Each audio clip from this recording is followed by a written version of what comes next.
با سلام و احترام، ما دکتر نوید خپلواک هستم.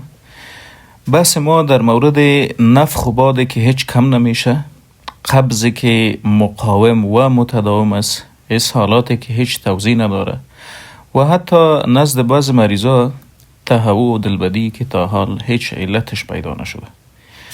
خب از اسافیگس یا میری تا ستمک میده، از میده تا سمال انتستاینز یا امعای کوچک الا کولون و انس یا مقعد، شبکه عصبی ظریف و شگفت‌انگیزی موجود است که به نام انتریک نروس سیستم یاد میشه.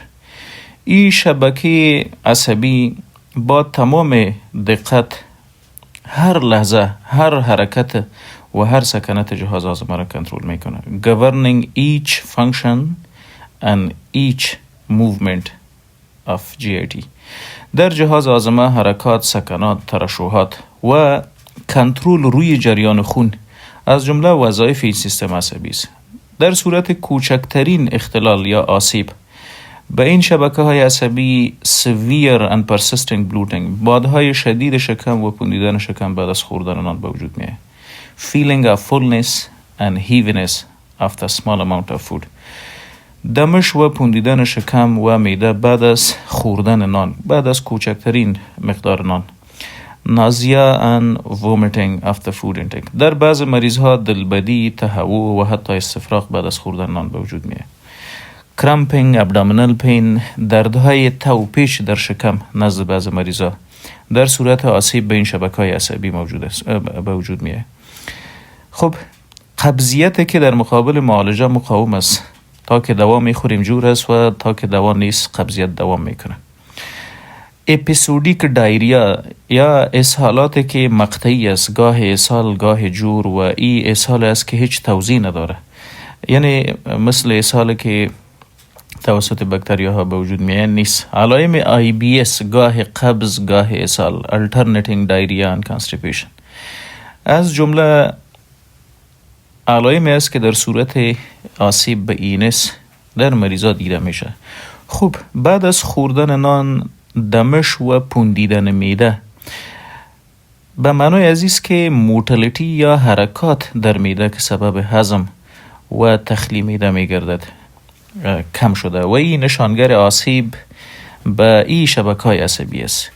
Feeling of movements and sounds in abdomen، شنیدن صداهای غرغر و با این نفخ و بادها از جمله نشانه های دیگی است که گویا به این شبکه‌های عصبی در داخل جهاز هاضمه آسیب رسیده. Excessive gas and abdominal protrusion، بادهای شکمی که حتی شکم میپندانه. early satiety، یا خیلی گشنه هستیم ولی با 2-3 لقمه خیلی زود سیر میشیم. این هم از جمله نشانه هایی است که در ENS نیوروپاتی یا صدمات و آسیب ها به این شبکه عصبی به وجود میاد. خب در دوام علائم و نشانه ها کم اشتهایی یا loss of appetite در اکثریت مریضا دیده میشه و دوام ای بی اشتهایی سبب unexplained weight loss، سبب کم وزنی و باختن وزن میگردد. dizziness after food intake، یا گنگس شدن بعد از خوردن نان، در بعضها palpitations after food intake، یا ازدیاد ضربان قلب بعد از خوردن نان. mood swing، یا بعضها بعد از خوردن نان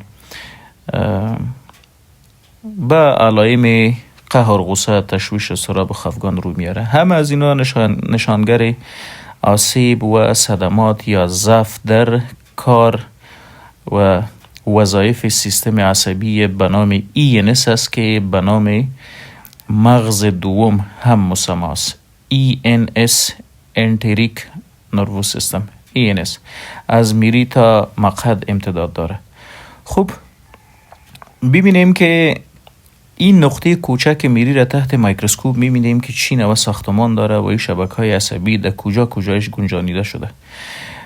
حجرات اپیتیلیم یا استراتیفاید سکواموس اپیتیلیم در میری موجود است.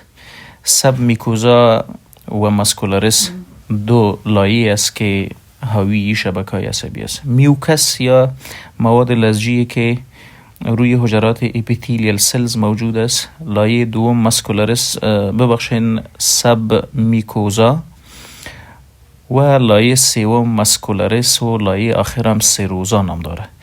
این مطالعه کوچکترین نقطه میری است. شبکه عصبی که به نام سب میکوزال نرو پلکسز و شبکه که به نام اوربیک پلکسز یاد میشه، اینا ENS است یا دو شبکه سیستم عصبی در جهاز هضم است. هر دو حرکات و ترشحات کنترل میکنه. Regulating motility NGI وظیفه اوربیک یا شبکه اوربیک است. این ساختمان کوچکترین نقطه در میری است. بیاین که کوچکترین نقطه میده را تحت میکروسکوپ ببینیم. این نوع یک ساختمان داره. این شبکه عصبی است که روش گپ میزنیم. لایه دفاعی یا لزجی و چسماک به نام میوکس، بعدش گستریک اپیتیلیال سلز یا حجرات اپیتیلیم و اینا هم در میکوزاست. لایه دوم سب میکوزا که یک شبکه ENS به نام سب میکوزال پلکسز در آن موجود است و وظیفش هم ریگولیشن آف گستریک سیکریشن یا کنترل ترشحات معده. کدام ترشحات؟ تیزاب، هورمون، انزیم یا HCl، پپسین، گسترین، هم از اینا تحت فرمانی شبکه عصبی تولید میشه. لایه سوم مسکولارس است که در این لایه شبکه دیگی از این سیستم عصبی موجود است به نام اوربیک پلکسس. این شبکه عصبی ظریف و خلاق تمام حرکات جهاز هضم را کنترل میکنه. در معده ریسپتیو ریلکسیشن، یعنی نان میخوریم، فود میایه به استمک یا معده کم کلانتر میشه تا نان بپذیره. ایره میگه ریسپتیو ریلکسیشن. حرکات دیگه به نام سگمنتال پریستالسیس، ترایتوریشنز، گستریک امپتینگ، هم از اینا حرکات است که در معده برای هضم و تخلیه غذا صورت میگیره. توسط همین شبکه اوربیک کنترل میشه. نقطه کوچک در روده هم مطالعه میکنیم که چی نوع ساختمان داره و در اونجا این شبکه عصبی چی وظیفه داره. خب این دو شبکه عصبی است که در سب میکوزا موجود است. در روده ها سیلیا موجود است یا ساختمان های مژه‌مانند برای جذب کمک میکنه. کالامنار اپیتیلیال سلز و دو شبکه سیستم عصبی. خب کوچکترین آسیب به این شبکه های عصبی ظریفی که در جهاز هضم موجود است سبب اختلال در دستگاه هضم میگردد. خب تشخیص غلط و دواهای غیر مطلوب خصوصا انتیبیوتیک وضعیت وخیم میسازه و علائم شدید میسازه. به هر حال ببینیم که ارتیالوژی یا مین کاز یا علتهای اساسی چی است. ENS در میری یا گفتیم از میری تا مخد امتداد داره. در میری الکل انتک، کورسیو انتک میتونه سیستم عصبی شبکه عصبی را صدمه برسانه. در معده موجودیت اچ پایلوری، آرتو ایمیون گسترایتس، عفونت های معده، پپتیک ألسر، زخم های معده میتونه شبکه عصبی را آسیب برسانه و سبب بروز علائم بگردد.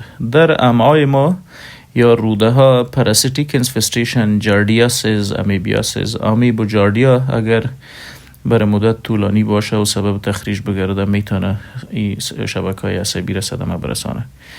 در روده بکتریال انفکشنز خصوصا ایکولای خیلی زود میتونه شبکه عصبی را آسیب برسانه. دیسبایوسیس یا کمبود در کیفیت، مقدار و دایورسیتی میکروب های نورمال که بدون شک بعد از خوردن انتیبیوتیک به وجود میاد. انتیبیوتیک ها خصوصا اموکسیسیلین که 1000 میلی گرم است تکلیف در شبکه های عصبی و ما دوای ضد میکروب میخوریم مثل فلاجین و متودین و کلوریترومایسین. هم از اینا میکروب های نورمال میکشه. کیلز گت مایکروبیوتم و سبب آسیب رسایی به شبکه های عصبی میگردد. علت دیگه که میتونه ENS یا این سیستم عصبی در جهاز هاضمه را آسیب برسانه پارانیوپلاستیک سندروم است، یعنی سرطان های موجود در قسمت های مختلف بدن خصوصا لنز کنسر، سرطان های موجود در شش توسط سیستم دفاعی به این شبکه عصبی انتقال میگرده و این را آسیب میرسانه. تایوما و اوویرین کنسر یا سرطان های اووری یا تخمه هم میتونه این وضعیت با این شبکه عصبی به وجود بیاره. دیابتیز ملایتس یا دشمن این شبکه های عصبی یا هر رگ در وجود، یکی از علت اساسی آسیب به این وضعیت است. کرون دیزیز و السراتیو کولایتس هم در جهاز هاضمه این شبکه های عصبی را آسیب میرسانه و سبب علائم میگردد. در اوقات کم اسکیمیک کولایتس و تاکسیک اکسپوژرز، مثلا دواهای ضد سرطان و رادییشن هم از اینا میتونه این وضعیت وخیم بسازه. هر نوع جراحی بطنی سبب آسیب